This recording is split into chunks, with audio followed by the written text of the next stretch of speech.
고란살과 과숙살은 여자에게만 해당하는 살이 됩니다. 고란살이나 과숙살은 여자가 외롭게 되거나 혼자 살게 될 수 있다는 살입니다. 하지만 다른 신살과 마찬가지로 무조건적인 것은 아닙니다. 특히 결혼의 관계성이라는 것은 상대적입니다. 따라서 고란살이나 과숙살이 있어도 그 기운을 상쇄해 주는 사람이나 그 기운을 포용하고 긍정적으로 이끌어줄 수 있는 사람을 만나면 충분히 잘 살아갈 수 있습니다.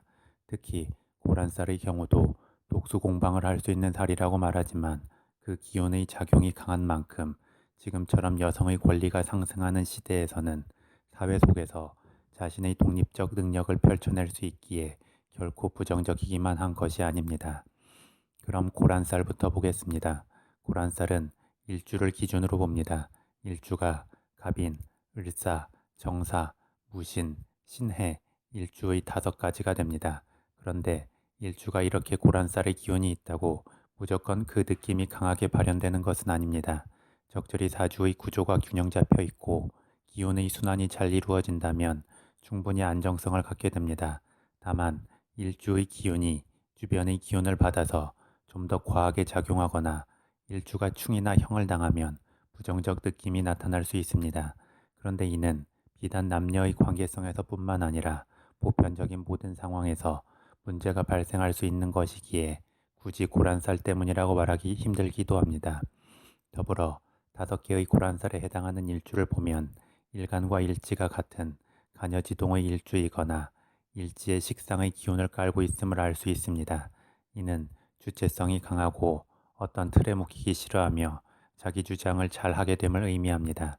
따라서 과거 남존여비의 시대에서는 이런 식으로 여자가 강한 기운을 내뿜을 때 남자를 밀쳐내거나 남자의 기운을 꺾게 된다고 봐서 여자가 외로워질 수 있다고 말했지만 지금의 시대에서는 자신의 능력 발휘를 잘할 수 있고 여자가 오히려 남자를 선택할 수도 있는 주도적 능력을 가진 것이라 할 수 있습니다. 따라서 고란살이 있는 여자의 경우 자신의 특성을 이해하고 지지해주고 포용해줄 수 있는 남자를 만나면 됩니다. 그리고 굳이 자신의 사주를 이해해줄 수 있는 남자가 아니더라도 밤에 야근이 많거나 해외로 돌아다니거나 영업으로 움직임이 많은 남자처럼 공적인 이유로 주기적 거리감을 줄 수 있는 남자와 살아도 됩니다. 그러면 남편과 감정적으로 충돌하는 시간이 줄어들게 되기 때문에 충분히 균형 있게 관계를 유지해 나갈 수 있습니다. 그리고 이러한 주기적인 거리감에 의해 발생되는 여유 시간에 여유 시간에 주도적으로 자신의 일을 한다면 그 자체로 충분히 외로움을 벗어나 자신만의 성취감을 맛볼 수도 있습니다. 아니면 여자 본인이 애초에 더 적극적이고 주도적으로 사회생활을 하면서 가정을 이끌어도 됩니다. 더불어 고란살이 있는 여자는 고란살이 있는 남자와 살면 괜찮다고 말하기도 합니다. 고란살은 여자에 해당하는 기운이기는 하지만 남자에게 고란살이 기운이 있다는 것은 그만큼 고란살이 있는 여자처럼 자기 주장이 강하고 주체성이 큰 사람이라는 의미가 됩니다. 따라서 고란살의 기운이 작용하는 남녀가 만나서 무조건 잘 산다고 말하기는 무리가 있는 것 같습니다. 서로의 일에 집중하면서 평행적이고 평등한 관계를 유지할 수 있는 여지도 있지만 또 더 강하게 충돌할 수 있는 여지도 크고 서로가 애초에 부부의 인연으로 연결되지 않을 수도 있기 때문입니다. 다음 과숙살을 보겠습니다. 과숙살은 원래의 뜻만 놓고 볼 때 고란살보다 더 문제가 있어 보입니다. 고란살은 결혼을 했든 안 했든 독수공방하면서 외롭게 지내는 살의 의미가 있는 반면 과숙살은 결혼을 한 뒤에 과부가 될 수 있다는 의미가 있기 때문입니다.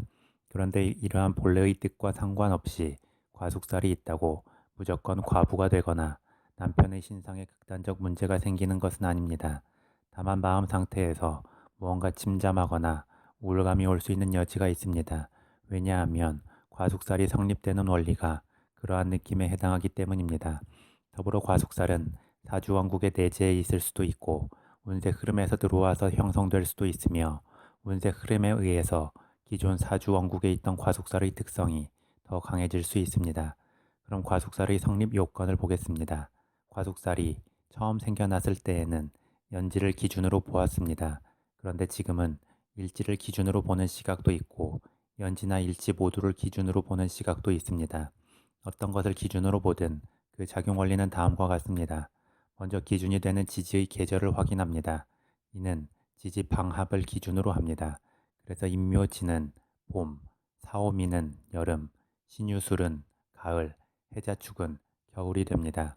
그리고 기준이 되는 지지의 해당 계절의 이전 계절에 속하는 기운 중에서 화개살에 해당하는 토기운의 글자가 있으면 과숙살이 성립한다고 봅니다.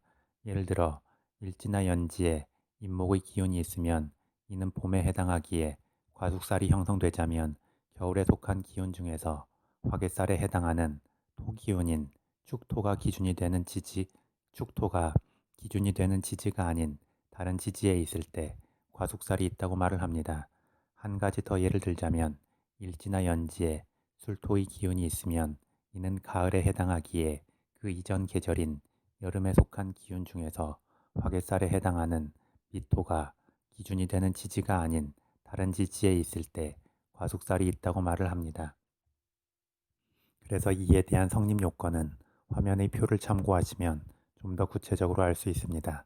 그리고 이러한 과숙살의 성립 요건을 보면 기준이 되는 지지가 속한 이전 계절의 화개살에 해당하는 토기운이 있을 때가 되는데 이는 결국 지나간 과거를 회상하고 추억에 잠기는 느낌이 있습니다. 즉, 마음 상태가 앞이나 미래를 쳐다보고 나아가는 것이 아니라 뒤나 과거를 쳐다보고 정체되는 것입니다. 그래서 이는 본인에게 있어서 마음의 침잠을 일으키고 우울감에 빠지게 하며 배우자에게 있어서는 앞으로 향하는 기운을 뒤로 끌어당기면서 힘이 빠지게 합니다. 다만 그 선후 관계는 애매한 느낌은 있습니다. 즉, 여자의 마음 상태가 우울해져서 남자 기운이 빠지는 게 순서인지 남자 기운이 빠져서 극단적으로 죽거나 문제가 생기기 때문에 여자의 마음 상태가 우울해지는 게 순서인지는 불분명하다는 것입니다. 그런데 이런 작용의 선후 관계를 떠나서 마음이 침잠하는 것은 부정적 기운을 불러오는 것은 맞다고 할 수 있습니다. 따라서 본인의 사주에 과숙살이 있다면 배우자인 남편이 문제가 생기기 때문이 아니더라도 본인 스스로를 위해 의지를 가지고 앞을 향해 기운을 내뿜어야 좋습니다. 그래서 과숙살의 기운이 강하게 작용하거나 운세 흐름에서 과숙살의 기운이 강하게 들어오거나 과숙살의 기운 작용 때문에 사주 균형 관계가 깨지거나 사주 자체가 약한 중에 과숙살의 작용이 강할 때에는 본인 스스로가 긍정적이고 밝은 생각을 하면서 현실적 목표를 향해 몸을 움직여줘야 합니다. 그리고 과숙살이 있다고 무조건 과부가 되는 게 아니라고 한 이유는 남자의 사주가 강하거나 남자의 사주가 포용력이 클 때에는 아내에게 있는 살의 기운의 부정적 작용에 휘말리지 않습니다. 또한 이는 다른 의미로 해석할 때 남자가 아내의 사주에 과숙살이 있거나 그에 준하는 마음 상태에 빠져 있을 때 좀 더 앞에서 밝은 기운으로 이끌어주고 넓은 마음으로 포용해줘야 함을 뜻하기도 합니다. 결국 문제가 있다는 것은 해결 방법도 있다는 것이기 때문에 각 개인이 사주 특성을 이해하고 그에 맞는 노력을 병행해 나가는 것이 사주를 보는 궁극적인 목표이자 인간으로서 할 수 있는 최선일 것입니다.